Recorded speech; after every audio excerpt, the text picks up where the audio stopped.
Good morning, students. Jai Swaminarayan. Let's start our math session. Today we are going to start a new chapter, right? Playing with numbers. It is regarding the number only. अब तक हमने number के बारे में जो भी था वो किया.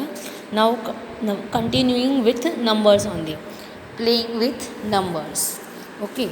So here we are going to learn factors and multiples. Okay. So for that first we will do some activity here. एक एक्टिविटी यहाँ पे करनी है. I have already did here, already written here. You can see you have to write the day and date, chapter name, okay, on a new page. Let's start playing with the numbers. चलो, now I have 6 marbles. Suppose I have 6 marbles. Okay, मेरे पास लखोटी है, 6 लखोटी है. I have to arrange all this marbles in a row such a way where each row has the same number of marbles. मुझे वो marble को कैसे अरेंज करनी है कि हर एक रो में सेम अमाउंट मार्बल की सेम मार्बल हो. एक है तो एक ही हो, दो है तो दो ही है, तीन है तो तीन हो गए. जितनी भी रो है उसमें सेम मार्बल्स होनी चाहिए. चलो, first what I am doing, first I am putting one marble in one row, other in second row, other in third, 4, 5 and 6. ऐसे करके मैंने 6 रो बनाई. 6 रो में एक एक मार्बल मैंने रख दी. ओके, देखो 6 रो में हर एक रो में सेम मार्बल है. इसमें भी एक, इसमें भी एक, इसमें भी वन, इसमें भी वन. ऐसे मैंने अरेंज कर दिया. Okay, so one marble in each row, one marble in each row. So rows are 6. Rows कितनी है? 6. And marbles in a row, हर एक रो में मार्बल कितनी है? तो कि 1. सो ये हमें मल्टीप्लिकेशन मिल रहा है. 1 multiply by 6 equals to 6. Okay, 1 multiply by 6 equals to 6. Now see second. Now what I am doing, पहली रो में हर एक रो में 2 marbles I am just going to put. चलो, हमारे पास 6 है, 2 लिख दी. पहले फर्स्ट रो में I have put 2 marble, in second row I put 2 marble and third row I put 2 marble. चलो, 2 2 2 6 हो गई, मेरी मार्बल्स फिनिश हो गई. चलो, now see 1 2 and 3 rows are there and in each row there are 2 marbles. So 2 marbles in each row, 1 2 1 2 1 2. And rows कितनी है? 1 2 and 3. And marbles in a row, हर एक रो में मार्बल कितनी है? 2 2. सो हमें ये मल्टीप्लिकेशन मिला, 2 multiply by 3 equals to 6. We knows that कि यहाँ पे 2, ये 3, 2 3 ज़ा 6. ओके, चलो, नाउ थर्ड देखो. What I am going to do, now मैं एक रो में पहले एक रखी, फिर 2. Now I am putting 3 marbles, 1 2 3 1 2 3. I have put 3 marbles. चलो, 3 करके 6 मेरी मार्बल मेरे हाथ से ख़त्म हो गई. So now 1 and 2 row are there. कितनी रो है? 2 रो है. हर एक रो में मार्बल कितनी है? 3. So 3 marbles in each rows and rows are 2. कितनी रो है? 1 और 2 रो है. एंड मार्बल्स इन अ रो में मार्बल कितनी है? तो 1 2 3, 1 2 3. ओके, समझ में आया? Now what I have to do, see यहाँ पे देखो. अब मैं अगर 4 एक लाइन में 4 अगर मैं रखने की जा रही हूँ तो मैं पहली रो में 1 2 3 एंड 4 मार्बल्स अरेंज कर दूँगी. सेकेंड रो में मैं 1 एंड 2 रखूँगी, तब तो 6 खत्म हो जाएंगे. We have only 6 marbles, right. तो यहाँ पे 4 है और नीचे 2, तो 6 हो गई. लेकिन इट इज़ नॉट इन अ क्या इक्वल वे. ओके, फर्स्ट रो में भी 4 है तो सेकेंड रो में भी 4 ही होनी चाहिए. हमें यहाँ पे लिखा है ओके, दोनों रो में सेम. यहाँ पे देखो 2 2 2 3 3 1 1 1 1. तो यहाँ पे 4 के बाद यहाँ पे 2 ही आती है. सो this is wrong.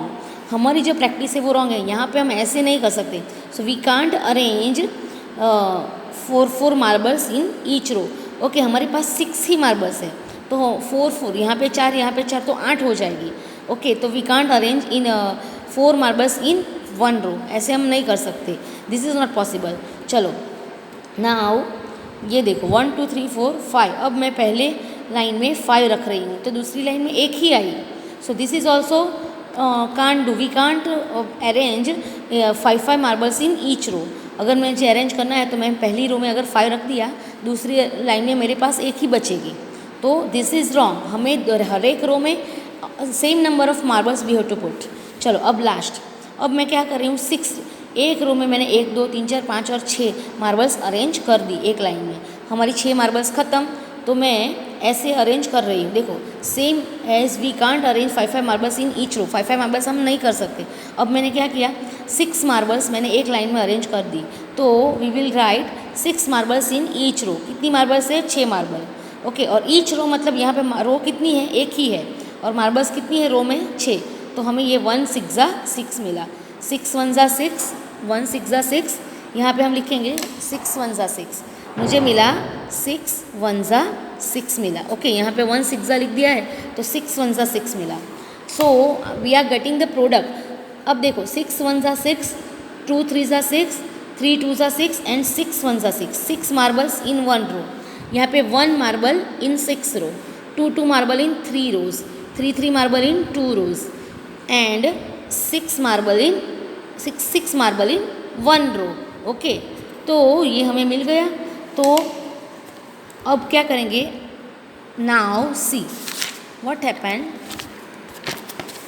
From this we can understand that the 6 marbles can be arranged as above in such a way where 6 can be written as a product of two numbers in a different ways. Okay, हमने जो marble यहाँ पे की, तो हमें पहले 6 marbles in 1 row, 1 1 marble in 6 रो, तो 1 6 ज़ा 6, फिर 2 2 मार्बल इन 3 रोज, तो 2 3 ज़ा 6, then 3 3 marble in 2 row and then 6 marble in 1 row. तो हमें ये एज अ प्रोडक्ट, ये हमें एज ए प्रोडक्ट हमें मिला। इसका मतलब कि हम 6 को इतनी टाइप से हम लिख सकते हैं। अगर 6 का प्रोडक्ट हमें बताना है, 6 1 ज़ा 6, 2 2 ज़ा 6, 2 3 ज़ा 6 एंड 6 1 ज़ा 6। इससे आगे कुछ नहीं आएगा। ओके, अब दूसरी चीज़ आपको समझनी है। चलो, नाउ 6 मैं लेती हूँ और 6 को 1 से मैं डिवाइड कर रही हूँ। क्या कर रही हूँ? I am dividing 6 from 1। तो आप देखो 1 6 ज़ा 6, तो 6 माइनस 6 इक्वल टू 0 मिल गया। चलो, नाउ 2 3 ज़ा 6 को मैं 2 से डिवाइड कर रही हूँ, तो 2 3 ज़ा 6, प्रोडक्ट क्या मिला मुझे? 3, और यहाँ पे ये रिमाइंडर 0 आया, यहाँ पे भी 0 आया। अब आगे 6 को मैं 3 से डिवाइड कर रही हूँ। ओके, सो 3 2 ज़ा 6, नाउ 6 माइनस 6 इक्वल टू 0, रिमाइंडर 0 मिल गया। चलो, नाउ 6 को मैं 6 से डिवाइड कर रही हूँ, तो 6 1 ज़ा 6, चलो 6 माइनस 6 0, तो हर एक में हमें रिमाइंडर 0 मिल रहा है। दैट मीन्स कि we can exactly divide 6 by all this 3 numbers. All this numbers कौन कौन से? एक तो 1 से, 2 से, 3 से और 6 से। तो इसका मतलब 6 can be exactly divide with 1 2 3 and 6, and this 1 2 and 3 and 6 are called the factors of 6. Okay, समझ में आया? Now see above here we just found out that when we are dividing 6 from 1 2 3 and 6, then we get the remainder 0. जब हमने 6 को 1 2 3 और 6 से divide किया, तो हमें रिमाइंडर 0 मिलता है। इसका मतलब कि वी आर एग्जैक्टली डिवाइडिंग 6 को हम एग्जैक्टली डिवाइड करते हैं। एग्जैक्टली डिवाइड मतलब रिमाइंडर 0 मिलना चाहिए। चलो, so here that means we can exactly divide 6 with 1 2 3 and 6। So 1 2 3 6 are the factors of 6। Okay, so जो नंबर को हम एग्जैक्टली डिवाइड कर सकते हैं, जो नंबर कोई एक नंबर को अगर हम जो नंबर से हम एग्जैक्टली डिवाइड कर सकते हैं, वो नंबर उसके फैक्टर्स हुए। सपोज़ यहाँ पे 6 है, तो 6 को हम 1 2 3 और 6 से एग्जैक्टली डिवाइड कर सकते हैं, इसीलिए 1 2 3 एंड 6 उसके फैक्टर्स है। ओके, अब यहाँ पर मैं एक एग्जांपल दिखा रही हूँ। देखो, अगर 6 है और मैं यहाँ पर क्या हो रहा था, हम 4 को अरेंज नहीं कर सके ना यहाँ पे, और 5 को नहीं कर सके, तो मैं ये ले रही हूँ 4। एक लाइन में 4 हम नहीं रख सके, 4 से मैं डिवाइड करना चाहती हूँ, तो 4 1 ज़ा 4, 4 2 ज़ा 8 हो जाएगा, तो हम 4 1 ज़ा 4 लिखेंगे। तो 6 माइनस 4 इक्वल्स टू 2, यहाँ पे रिमाइंडर 2 हो गया। So we can't divide 6 with 4, we can't divide 6 exactly with 4।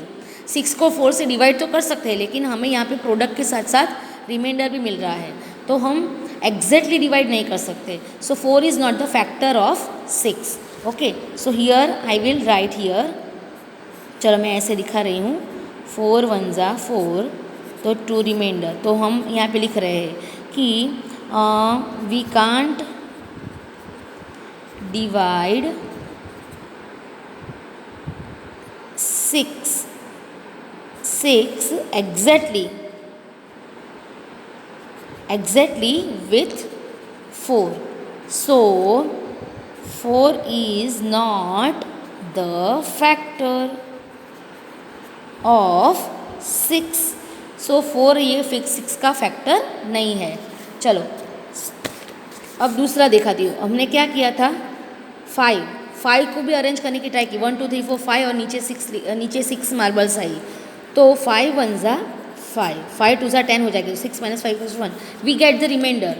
Okay, so here also we can write we can't divide 6 exactly with 5. So 5 is not the factor of 6. Okay, 6 से हम 5 से exactly divide नहीं कर सकते। Divide तो कर सकते हैं लेकिन रिमाइंडर बचता है, रिमाइंडर नहीं बचना चाहिए। सो 5 is also not the factor of 6। सो अब समझ में आ गया। सॉरी, 6 के फैक्टर्स कौन से हैं? So 1 2 3 and 6 are the factors of 6। समझ में आया फैक्टर्स क्या है? 6 के फैक्टर्स कौन से हैं? तो कि 1 2 3 एंड 6, जिसको हम ऐसे डिवाइड एग्जैक्टली कर सकते हैं, जिसको हमने ये प्रैक्टिकली देखा कि जिसको हम ऐसे एक लाइन में प्रॉपरली अरेंज कर सकेंगे इक्वल वे में, तो वो उसके फैक्टर्स होंगे। ओके, 1 इज़ यहाँ पे 1 1 मार्बल, तो 1 is the factor, 2 is the factor, 3 is the factor and 6 is the factor of 6। Okay, so अब आपको समझ में आ गया होगा कि हाउ फैक्टर वर्क्स।